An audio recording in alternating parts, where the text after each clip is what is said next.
relations ne sont qu'une question d'amour. Non, une relation est une énorme quantité de gestion. Si vous ne la gérez pas, elle mourra. La plupart des histoires d'amour sont comme ça, ce n'est de la joie que les premiers jours, après ça, que de l'anxiété.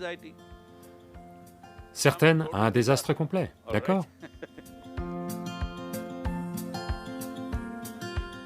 Je voudrais vous donner une clé avec laquelle vous pouvez adoucir vos émotions vous-même sans l'aide de personne. Est-ce que ça vous intéresse?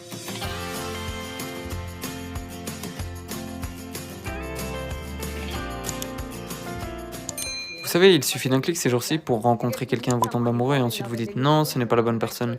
Et puis vous recommencez avec un autre. Alors qu'est-ce que le véritable amour exactement? Et cela peut-il arriver 2 fois, 3 fois? Donc c'est ça que j'aimerais vraiment comprendre. Voyez, il y a ce qu'on appelle l'amour et il y a ce qu'on appelle une relation, d'accord? Une relation a lieu entre deux personnes. C'est une autre affaire, c'est une transaction d'une certaine nature. Quel niveau de relation? Malheureusement aujourd'hui, si vous prononcez le mot relation, les gens ne pensent tous qu'à des relations basées sur le corps. Non. Si vous avez un frère ou une sœur, vous avez une relation avec eux. Mais ça ne veut pas dire qu'elle est basée sur le corps. Vous avez des parents, vous avez une relation avec eux, vous avez des amis, vous avez une relation avec eux. Eh bien, vous avez tous ces gens de la radio, vous avez une relation avec eux. Tous les gens à qui vous parlez, vous avez une relation avec eux. Donc, il n'est pas nécessaire que le mot « relation » soit pris en otage par les relations basées sur le corps. Mais malheureusement, c'est comme ça qu'il est utilisé à cette génération. Il n'était pas utilisé comme ça quand nous étions jeunes. Mais aujourd'hui, si vous dites relation, les gens pensent que vous avez une relation avec quelqu'un. Donc, une relation est une autre affaire, parce que ça implique 2 ou 3 ou 10 personnes. En ce moment, vous tous ici avez un certain type de relation. Ceci est un groupe de personnes ayant une relation. Une famille est un groupe de personnes ayant une relation, d'accord? Donc, cela est une question de transaction. Les transactions peuvent bien se passer, mal se passer, vous savez? Toute transaction, aussi bien cultivée soit-elle, parfois elle se passe mal, parfois elle se passe merveilleusement bien, parce que dans les transactions, 2 personnes ou 10 personnes sont impliquées. Même si la transaction n'est qu'entre 2 personnes, le reste du monde participe d'une manière ou d'une autre à cette transaction. Bien souvent, les relations humaines sont détruites non pas à cause des 2 personnes, mais à cause de la 3e ou 4e personne ailleurs, qui va y faire autre chose, d'accord? Donc, ces choses arrivent. Mais maintenant, tant qu'on parle d'amour, séparons l'amour de la relation. L'amour est ce qui a lieu en vous. La relation est quelque chose que vous faites dans le monde. Ce que vous faites dans le monde est toujours soumis à diverses forces. Toute transaction que l'on fait dans le monde est soumise à diverses réalités.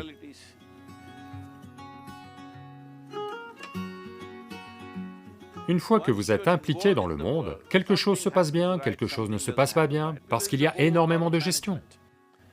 Les gens pensent que les relations ne sont qu'une question d'amour. Non, une relation est une énorme quantité de gestion. Si vous ne la gérez pas, elle va mourir. Si vous ne la gérez pas, elle va s'effondrer. Mais l'amour est ce qui a lieu en vous. Cela n'est pas soumis aux forces extérieures. Mais pour l'instant, les gens permettent qu'il en soit ainsi, malheureusement. Mais en réalité, ce qui a lieu en vous, la douceur de vos émotions, ne devrait pas être déterminé par quelqu'un d'autre, n'est-ce pas? Ce qui se passe en vous doit être déterminé par vous. Ce qui se passe dans le monde, vous ne pouvez pas tout déterminer. Vous avez un certain rôle, mais il y a tellement de gens qui jouent un rôle. Ou s'il y a 2 personnes, l'autre personne joue aussi un rôle à 50%. Alors comment ils vont le prendre, ce qui va se passer, les situations, diverses choses sont là. Mais ce qui a lieu en vous doit avoir lieu comme vous le voulez. Donc, ce que vous appelez amour est quelque chose qui a lieu en vous. Mais malheureusement, les gens vous ont dit, il y a de l'amour dans l'air. Ça veut dire que c'est un air pollué, ça doit être à Delhi. Même Delhi a de l'air pur ces jours-ci, d'après ce qu'on m'a dit, même si je n'y suis pas allé depuis un certain temps. Donc, ce n'est pas dans l'air, c'est quelque chose qui a lieu en vous. Vos émotions ont pris une forme douce, pour quelque raison que ce soit. Donc maintenant, vous utilisez un stimulus externe, vous utilisez l'autre personne comme une clé, pour rendre vos émotions douces. Je voudrais vous donner une clé avec laquelle vous puissiez adoucir vos émotions vous-même sans l'aide de personne. Est-ce que ça vous intéresse? Pour que vous mainteniez vos émotions toujours douces et que la clé soit entre vos mains. Une fois que vous donnez la clé à quelqu'un d'autre, il n'y aura que de l'anxiété. Que va-t-il se passer? Que va-t-il se passer? Que va-t-il se passer? La plupart des histoires d'amour sont comme ça. Ce n'est de la joie que les premiers jours, après ça, que de l'anxiété. Certaines, un désastre complet, d'accord? Ça dépend de la dose de bon sens qu'ils ont. Mais, essentiellement, ce qui a lieu en vous doit être déterminé par vous. Ce qui a lieu autour de vous dans le monde n'est jamais déterminé à 100% par vous, que ce soit bien compris. Vous ne pouvez jamais, jamais déterminer ce qui a lieu autour de vous entièrement vous-même. Même si ce ne sont que deux personnes, vous ne pouvez pas le déterminer. Parce que l'autre va faire ses propres trucs. Si quelqu'un a la clé pour ça, pas vous. Parfois, il va l'ouvrir, parfois il va le verrouiller et jeter la clé. Alors vous dites, l'amour est catastrophique. L'amour n'est pas catastrophique, les relations peuvent toujours devenir catastrophiques malheureusement. Mais on n'a pas forcément à voir ça comme ça, c'est juste que, parfois, les relations humaines ne vont pas marcher. Pas nécessairement entre un homme et une femme, ci et ça. Même entre frères, ça ne va pas marcher, entre sœurs, ça ne va pas marcher, entre parents et enfants, ça ne va pas marcher.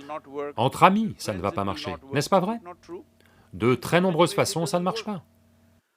Mais maintenant, quand vous avez cette idée irréaliste que quelqu'un d'autre doit créer des émotions douces en vous, alors vous allez à coup sûr torturer cette personne.